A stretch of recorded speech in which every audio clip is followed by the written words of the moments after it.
तो हम लोग संगठन से जुड़े हैं। गुटबाजी वो लोग करते हैं जिनकी महत्वाकांक्षा पूरी नहीं होती। ये वो नेता बोलते हैं जिन लोगों ने कभी संगठन में काम नहीं किया है, जो ऊपर से आते हैं, जो सिफारिशी अपनी करवा के या ऊपर से छलांग लगा के आते हैं। ये बातें कुछ एक लोगों को लेकर के हो सकती हैं, जो कर्मठ हैं उनको पद मिला न मिला, देरी हो रही है। ये बातें जब माननीय वीरभद्र सिंह जी होते थे तब भी संगठन को लेकर ऐसी ही बातें होती थी। तो ये पॉलिटिक्स में, राजनीति में ये बातें चलती रहती हैं। तो न्यूज रडार में आप सभी का स्वागत है। मैं हूं मुनीश सूद और आज मेरे साथ मौजूद हैं प्रदेश कांग्रेस के प्रवक्ता संजीव गुलेरिया।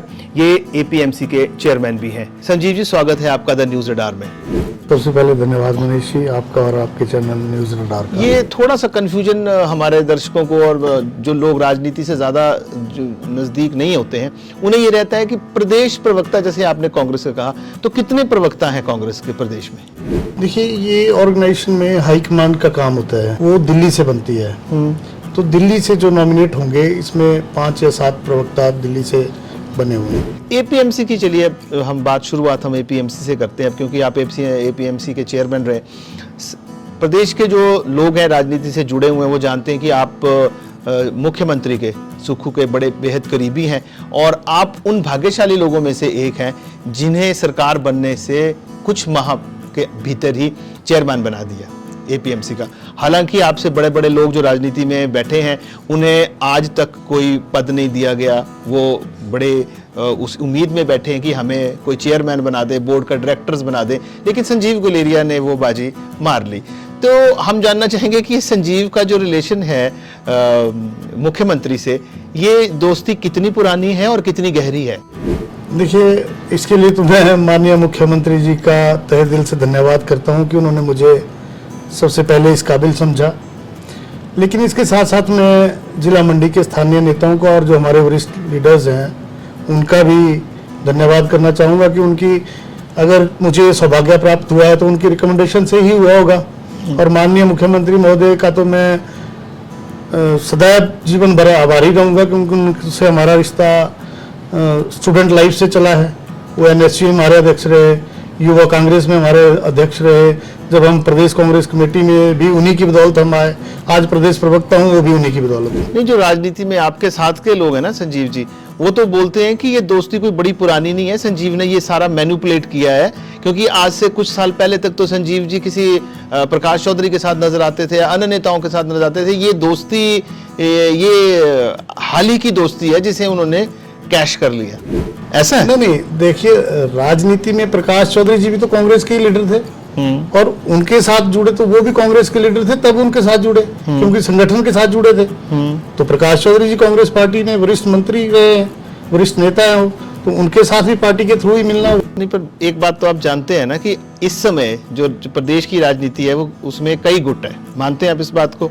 एक वीरभद्र सिंह गुट, चलिए वीरभद्र सिंह जो दुनिया में नहीं रहे, लेकिन बोला यही जाता है, एक वीरभद्र सिंह गुट हो गया और एक सुक्खू गुट हो गया। तो ये जो जिन नेताओं की मैं बात कर रहा हूँ वो सारे विक्रमादित्य सिंह और प्रतिभा सिंह से जुड़े हैं और आप उन नेताओं से जुड़े हैं जिनका मंडी से कुछ ज्यादा लेना देना नहीं है। शायद इसलिए आप वहां पहुंच पाए। देखिए, इस बात में मैं आपकी बात टोकूं, ये वो नेता बोलते हैं जिन लोगों ने कभी संगठन में काम नहीं किया है, जो ऊपर से आते हैं, जो सिफारिशी अपनी करवा के या ऊपर से छलांग लगा के आते हैं। जिन लोगों ने संगठन में काम किया है, शायद उन लोगों को ये पता नहीं है कि पिछली सरकार, जब कांग्रेस की सरकार थी तो भी मैं सरकार में था और माननीय वीरभद्र सिंह जी उस टाइम मुख्यमंत्री थे।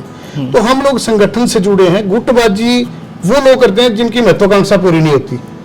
हमारे लिए मुख्यमंत्री पूर्व मुख्यमंत्री जी है, वो सदैव सम्मानीय रहेंगे।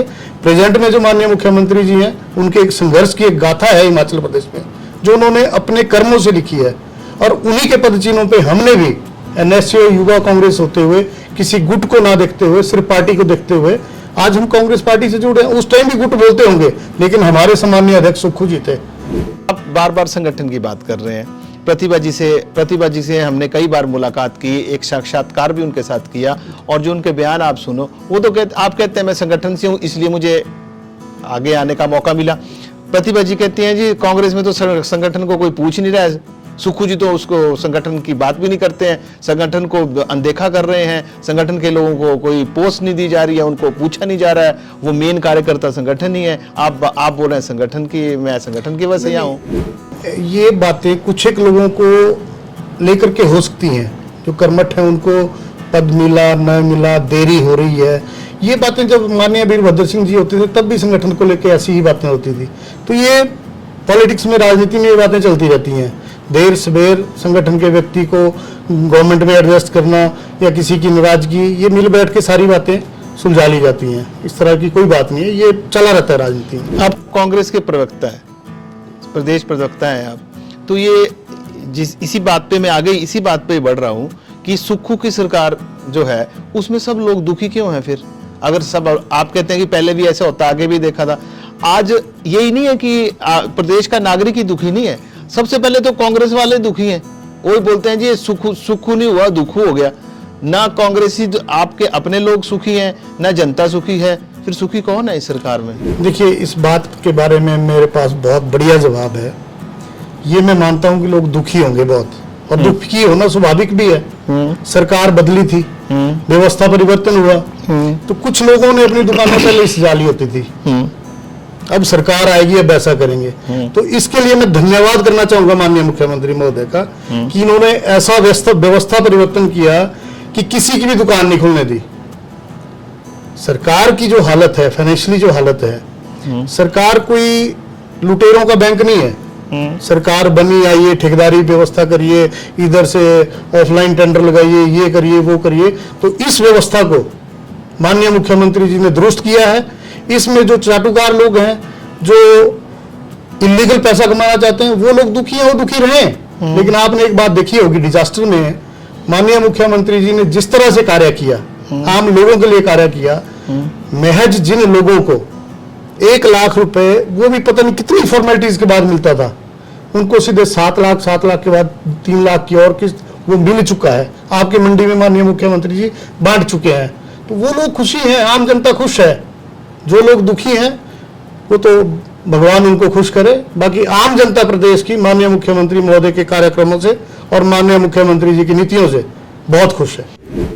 नहीं, तो आपके अपने लोग हैं, जैसे सुधीर शर्मा कांग्रेस के नेता हैं, धर्मशाला से हैं, उसके बाद राजेंद्र राणा है, ये तो आप ही के लोग हैं ना, बाहर से तो नहीं आए हैं। बिल्कुल। तो इनके बयान सुने आपने? ये रोज कोई ना कोई ऐसी बात बोलते हैं जो सरकार के बिल्कुल खिलाफ है। इनको किस बात का दुख है? ये वरिष्ठ नेता हैं दोनों, इनकी ऐसी कोई बयानबाजी नहीं सुनी है कि जो सरकार के खिलाफ हो। हाँ, वरिष्ठ होने के नाते उन्होंने कभी कोई राय दी होगी तो वो सुनी भी गई होगी किसी लेवल पे। जहां तक एडजस्ट करने की क्या ये बात है, ये सारा हाईकमान का काम है, माननीय मुख्यमंत्री जी का अधिकार है। इसमें मैं प्रवक्ता हूँ, मेरा बोलना ज्यादा ठीक नहीं रहेगा। हो सकता है उनके लिए भी हाईकमान ने, माननीय मुख्यमंत्री जी ने कुछ सोच के रखा हो, जो कि हर चीज हर व्यक्ति को समय पे मिलती है। ये हमारी सरकार में ही नहीं है, बीजेपी की सरकारें भी रही हैं। माननीय रूप सिंह जी कितने वरिष्ठ नेता थे, उनका क्या हश्र हुआ, उनको भी नहीं बनाया गया। लेकिन ये पार्टी का कुछ हाईकमान के फैसले होते हैं जो हाईकमान को ही लेने होते हैं। तो देखिए, अगर मंडी की हम बात करते हैं तो इस समय मंडी में सिर्फ मुझे एक आप ही नजर आते हैं, संजीव जी, जिन्हें इतना बड़ा पद मिला है। मानते हैं आप? चंद्रशेखर हैं हमारे एमएलए, वो अभी तक कुछ तलाश रहे हैं कि उन्हें भी कोई ओहदा मिल जाए, उन्हें नहीं मिला। संजीव गुलेरिया में ऐसा सुक्खू को क्या नजर आया जो आते ही इतना बड़ा तोहफा है, इस सिर पे ताज सजा दिया आपके, लेकिन बाकी के लोग रह गए? अब लोग ये जानना चाहते हैं कि संजीव गुलेरिया है कौन? अब इसमें मैं स्वयं क्या बोलूं, पर हाँ, ये बात आपने ठीक कही। मैं अपने आप को सौभाग्यशाली मानता हूं, और अपने जो हमारे लीडर्स हैं, माननीय कौल सिंह जी हैं, माननीय प्रकाश चौधरी जी हैं, भाई चंद्रशेखर जी हैं, उन्होंने भी बहुत बड़े बट वृक्ष को गिराया है। तो वो भी इसके हकदार हैं, पर मैं भी आशा करता हूं कि उनको भी कुछ मिले। आपने डिजास्टर की बात की अभी कि डिजास्टर में बड़ा अच्छा काम हुआ। आपको मालूम है कि अभी एक डेलीगेशन जो था वो यहाँ आया था, जयराम ठाकुर भी यहीं थे। हम मैं देख रहा था, सुन रहा था, उन्होंने आरटीआई से सारी इन्फॉर्मेशन निकलवाई थी।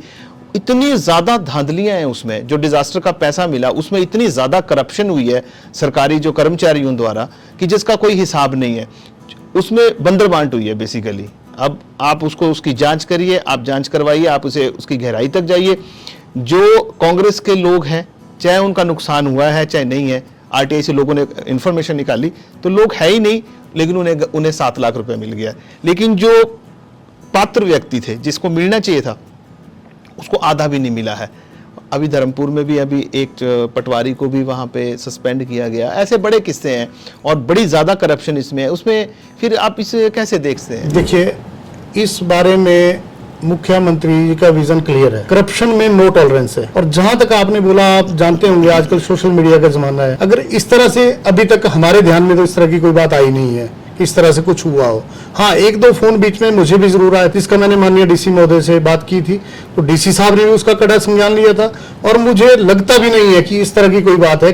ठीक है, आप एपीएमसी के चेयरमैन हैं, हम थोड़ी सी बात आपके विभाग की भी कर लेते हैं। किस तरह से आपको लगता है कि आपका क्या रोल रहता है किसानों के लिए, उनकी बेटरमेंट के लिए एपीएमसी क्या कर रही है, आगे आपकी क्या योजनाएं हैं और इसे आप और सुदृढ़ कैसे बना सकते हैं? एपीएमसी का ये रोल रहता है कि जैसे हमारे जो छोटे किसान हैं, जो नकदी फसल उगाते हैं, वेजिटेबल्स उगाते हैं, उनको एक उचित दामों पर उनकी सब्जी बिके, अच्छी सब्जी मंडियों का प्रबंध हो, अच्छा उनको मैनेजमेंट मिले, बीच में दलाली प्रथा खत्म हो, इस तरह का।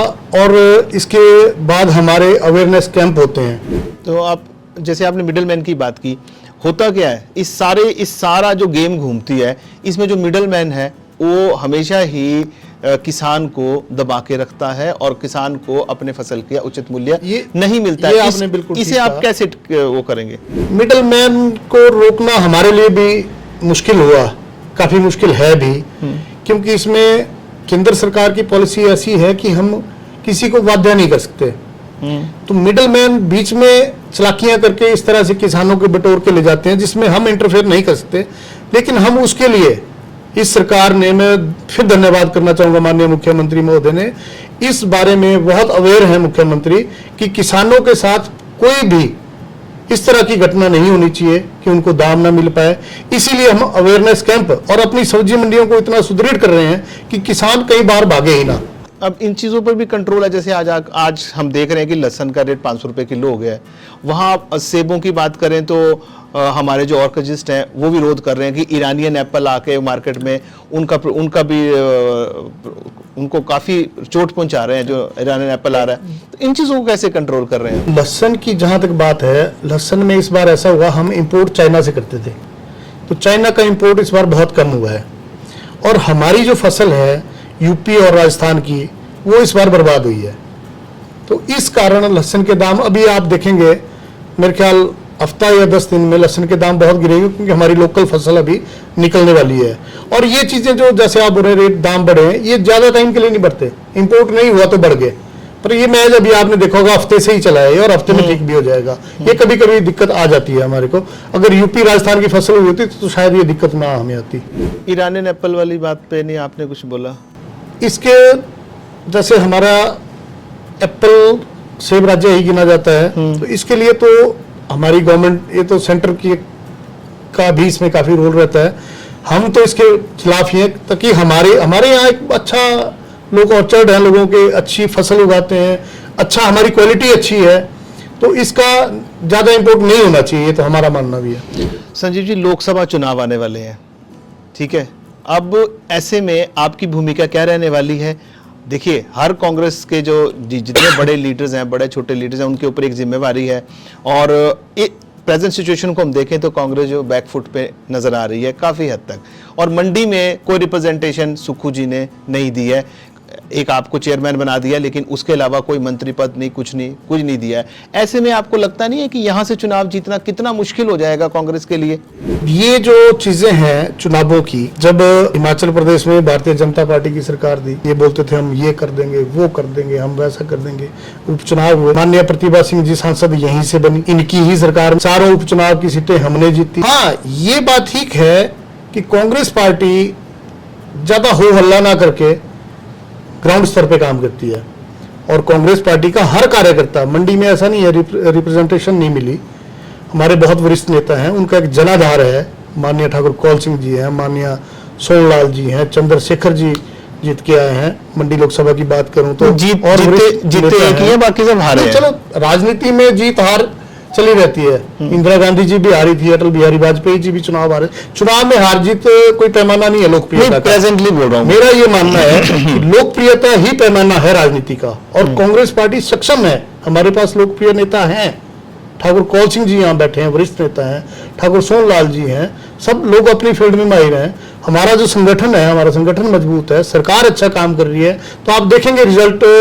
जो अफवाहें विपक्ष के द्वारा फैलाई जा रही हैं या सोशल मीडिया पे है, आप रिजल्ट देखेंगे। मैंने आपको बोला ना, कुछ एक महत्वाकांक्षी लोग होते हैं जो संगठन का नाम लेके सरकार और संगठन को बदनाम करते हैं। और लोकसभा चुनाव में आप देखेंगे कांग्रेस पार्टी की परफॉर्मेंस कि हमारे कौन कैंडिडेट आएंगे, और लोकसभा जीत के हम आपको बताएंगे। Sanjeev ji, the news radar से बात करने के लिए बहुत बहुत धन्यवाद। Make sure to press like and drop a comment. Please don't forget to subscribe to the News Radar.